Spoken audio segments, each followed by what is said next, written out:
Hello guys, তোমরা সবাই কেমন আছো? আমি তো ভালো আছি। দেখো, আজকে হলো সোনালির বার্থডে। তার জন্য সোনালির জন্য রান্না করেছি। কী কী রান্না করেছি তোমাদেরকেও দেখাচ্ছি। আর সোনালির মাও এসেছে বাড়িতে, মানে সোনালি আমার বোন হয়, সোনালির মা হয় আমার মাসি। সোনালির জন্য কী কী রান্না করেছি তোমাদেরকেও দেখাচ্ছি। এই দেখো, এখানে আছে করলার বড়া, পটলের বড়া, বেগুনের বড়া। এইখানে হয়েছে ওই দেখো মাছটা কী মাছ সেটা বলতে পারবো না।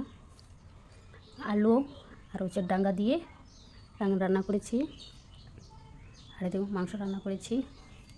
আজকে সোনালিকে সাজিয়ে খেতে দেবো। আমরা সবাই স্নান টান সেরে চলে এসেছি ভাত খাওয়ার জন্য। দেখো, আমি ভাত সবার জন্য বেড়ে নিয়েছি আর সোনালির জন্য একটা থাল সাজিয়েছি। আর দেখি কত সোনালি কী করে। ওই দেখো, সোনালি একটু সাজুগুজু করেছে। এটা হলো সোনালির মা, আমার মাসি।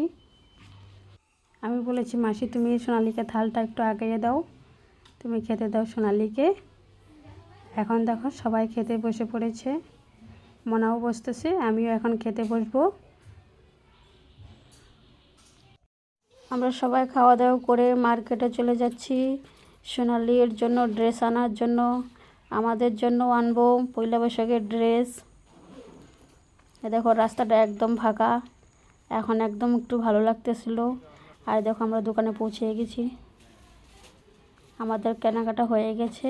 এখন নিয়ে বাড়ি চলে আসবো।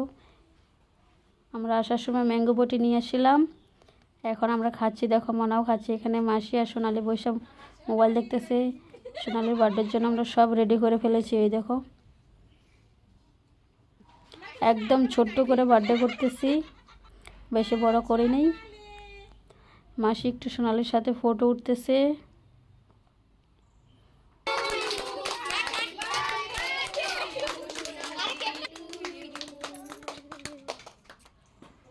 মিষ্টি আর আমরা ঝুড়ে দেব খাওয়ার জন্য। একদম ছোট করে বার্থডে করেছি, তার জন্য এখন কেক কেটে নিচ্ছি আমি। এখন সবাইকে দেব।